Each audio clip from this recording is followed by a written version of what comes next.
Bonjour and welcome, viewers and students, to Let's Speak French, Parlons Français. These lessons on basic French are short and easy, and if you follow the program regularly, I can assure you that very soon you will be able to understand French quite easily. The previous session focused on the present tense of reflexive verbs. In today's class, we will examine two things. The first one is the present continuous and the second is the gerund. This lesson has been divided into three sections. In the first section, I will read out a short French text and explain what the present continuous is. Then in the next section, I will explain the gerund. And finally, in the third section, we will do an exercise to revise what we learned in today's session.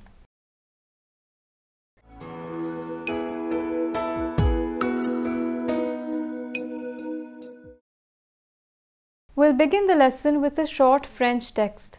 This text talks about Adrienne, who is caught in traffic on her way back from work. Affamée, déprimée, coincée dans un embouteillage, Adrienne passe son temps en grignotant un croissant au beurre qu'elle achète pour la route. Elle sait qu'elle prendra du temps à rentrer parce que c'est l'heure de pointe. La circulation est toujours ralentie par les gens revenant du bureau. Lorsque la rue se dégage enfin, Adrienne est de nouveau en bonne humeur. Elle appuie sur l'accélérateur et conduit à toute vitesse en fredonnant un air. Lorsqu'elle rentre chez elle, Adrienne trouve que Pierre est en train de préparer le dîner. Adrienne est heureuse que son mari s'occupe des tâches ménagères. Elle monte dans la chambre des enfants et trouve que les garçons sont en train d'étudier diligemment. Elle les embrasse et ils descendent ensemble pour manger. In this short text, 4 groups of words have been highlighted. 2 of them are examples of present continuous, while the other 2 are examples of gerund. In this first section, we will learn about the present continuous.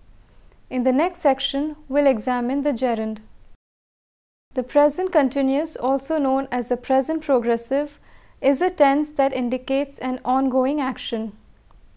This tense is very similar to the present tense, but the latter, that is the present tense, does not explicitly express an ongoing action.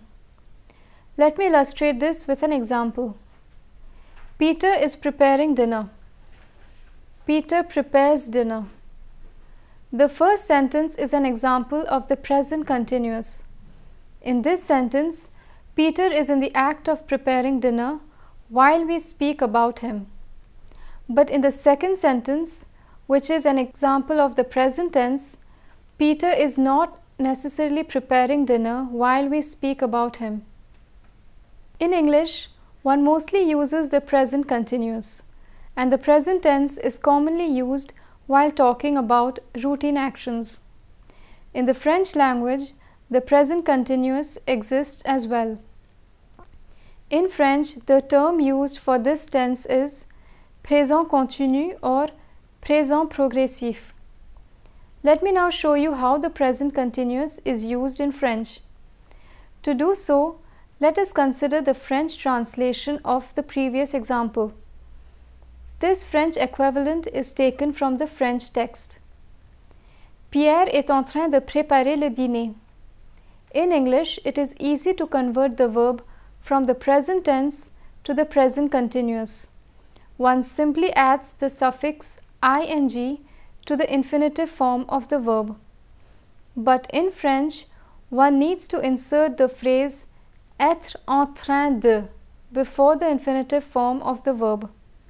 One must remember that in the present continuous, it isn't the main verb that is conjugated, but the verb être. Here are a few sentences that illustrate how the present continuous is used with different subject pronouns. Je suis en train de manger. Tu es en train de courir. Nous sommes en train de voyager. Les garçons sont en train d'étudier.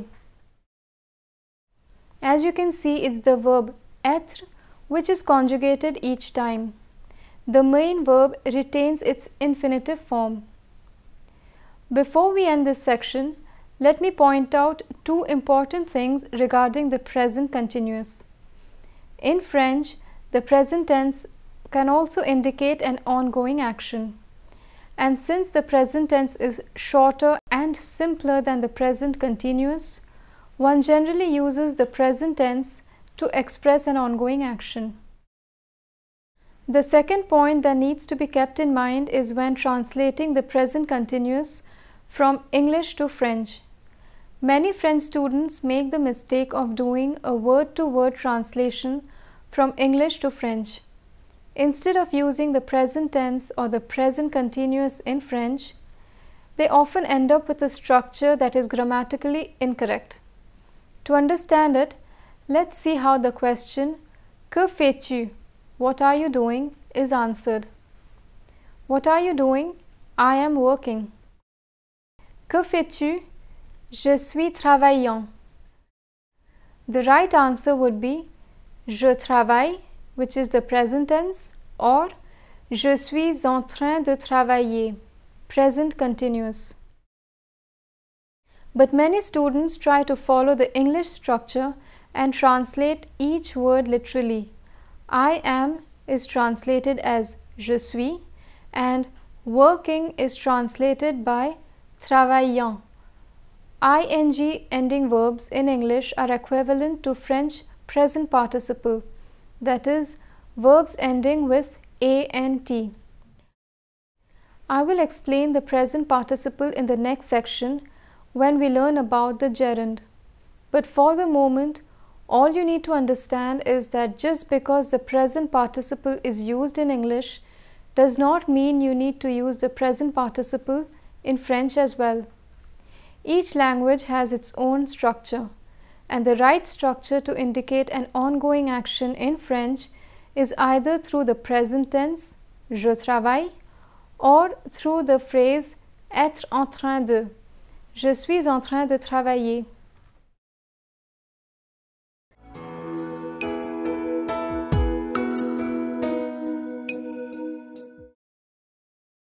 Moods and tenses are grammatical terms, while tenses, which translates as temps in French, indicates the time when the action of the verb occurs, past, present or future. Moods, called mode in French, express the attitude of the speaker. There are 6 moods in the French language. Each mood has a particular number of tenses. I won't be explaining each mood and tense individually. We will examine them as we progress with the French lessons. The indicative mood, which indicates a fact or something that is happening, has happened or will happen, is the most frequently used mood. We have already learned the present tense of this mood. In today's class, we will learn the 6th mood, which is the gerund. The gerund is an impersonal mood, which means it does not distinguish between grammatical persons. It is not conjugated but has a single form for all the persons. The gerund is always composed of 2 elements. The first one is the preposition en. The second is the verb. The verb in the gerund mood is always characterized by its ant ending. To create the gerund of any verb, one has to first consider the conjugated form of the verb in the first person plural of the present tense. Then one has to remove the ons ending and replace it with the suffix ant. Let me illustrate this with verbs from different groups. Garder, nous gardons, en gardant. Finir, nous finissons, en finissant. Voir, nous voyons, en voyant. There are 3 exceptions and they are avoir, nous avons, en ayant. Être, nous sommes, en étant. Savoir, nous savons, en sachant. Now that we know how to form the gerund of a verb, let me explain to you the function of this mood. The gerund is always linked to the main verb and has two usages. A. The gerund expresses something that occurs simultaneously or immediately before the main verb's action. In the text, we have one such example. Adrien conduit à toute vitesse en fredonnant un air. In this sentence, conduit is the main verb. En fredonnant is the gerund form of the verb fredonner, which means to hum. In this sentence, it is clear that Adrien is humming a tune while driving. But sometimes the gerund can have two meanings in French. Let's consider the following sentence. It can be translated in two different ways. Olga aperçoit le désordre en entrant chez elle. Olga notices the mess upon entering her home. Olga notices the mess while entering her home.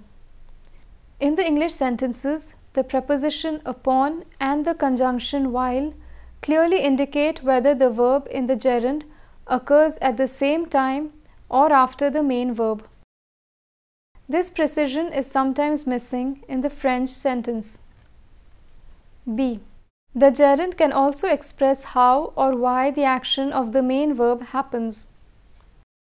Adrienne passe son temps en grignotant un croissant. Adrienne spends her time nibbling on a croissant. In this sentence, passer is the main verb. En grignotant is the gerund form of the verb grignoter. En grignotant explains how Adrienne spends the time while stuck in traffic. Next, let me show you a common mistake that many French students make with the gerund. The preposition en that is characteristic of this mood is very important. It is this preposition that distinguishes the gerund from the present participle. Let us have a look at this table again. As you can see, the participle is a mood and it has two tenses, the present participle and the past participle. The present participle looks identical to the gerund. What is different is the absence of the preposition en. Here's a table that shows the gerund and the present participle of three verbs. En gardant, gardant. En finissant, finissant. En voyant, voyant. So as you can see, apart from the omission of en, the present participle is absolutely the same as the gerund.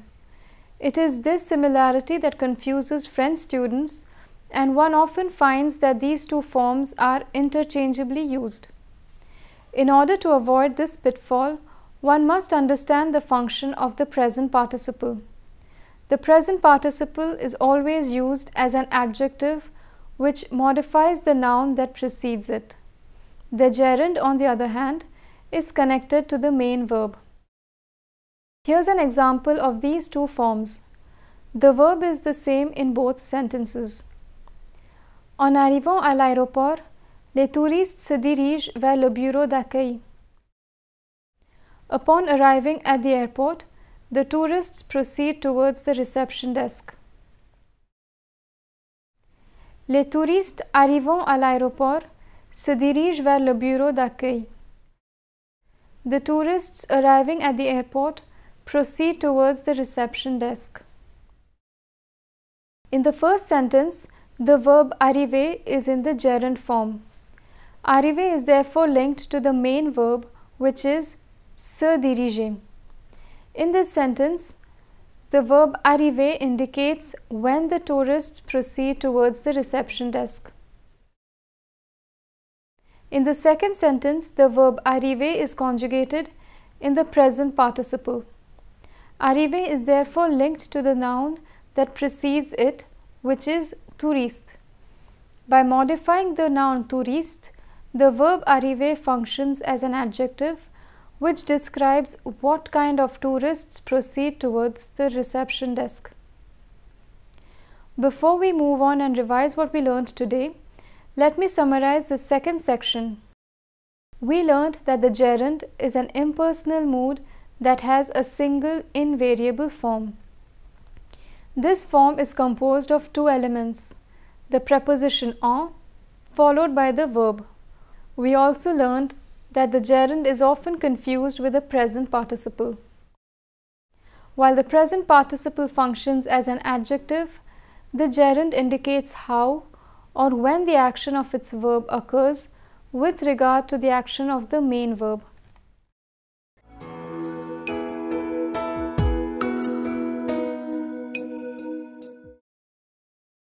In this third section, we will revise what we learned in today's session on the present continuous and the gerund. A short exercise has been provided below. We need to choose the right option to complete the following sentences. For the present continuous, two right answers are available. The mood or the tense that needs to be used has been indicated at the end of each sentence. Le bébé dormir, present continuous. Le bébé est dormant, le bébé dort, le bébé est en train de dormir.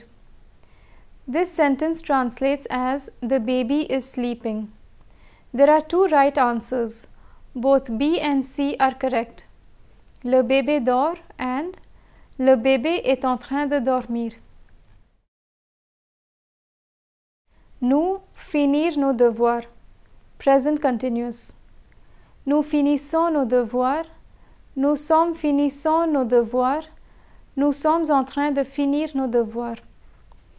This sentence translates as we are finishing our homework. There are two right answers. Both A and C are correct. Nous finissons nos devoirs and nous sommes en train de finir nos devoirs. Tu conduire la voiture. Present continuous. Tu es en train de conduire la voiture. Tu conduis la voiture. Tu es conduisant la voiture. This sentence translates as you are driving the car. There are again two right answers. Both A and B are correct. Tu es en train de conduire la voiture and tu conduis la voiture. Elle gagne de l'argent de poche travaillé à temps partiel à Carrefour. Gerund. Elle gagne de l'argent de poche en travaillant à temps partiel à Carrefour. Elle gagne de l'argent de poche travaillant à temps partiel à Carrefour. This sentence translates as she earns some pocket money by working part-time in Carrefour. The right answer is A. Elle gagne de l'argent de poche en travaillant à temps partiel à Carrefour. Est-ce que vous écoutez la musique faire du jogging? Est-ce que vous écoutez la musique en faisant du jogging? Est-ce que vous écoutez la musique faisant du jogging? This sentence translates as do you listen to music while jogging? The right answer is A. Est-ce que vous écoutez la musique en faisant du jogging? Je prends le petit déjeuner, regardez la télé. Gerund. Je prends le petit déjeuner en regardant la télé. Je prends le petit déjeuner regardant la télé. This sentence translates as I have breakfast while watching TV. The right answer is A. Je prends le petit déjeuner en regardant la télé. With this, we come to the end of our fifth lesson. This lesson was divided into 3 sections. In the first section, I read out a short French text. Then I explained the present continuous. In the second section, I explained the gerund. We also briefly touched on the present participle. And finally, in the third section, we revised today's lesson by doing an exercise on the present continuous and the gerund. I hope you enjoyed today's session. In the next class, we'll begin chapter 6. The first lesson will be on compound past. I hope to see you in the next class. Thank you and à bientôt. See you soon.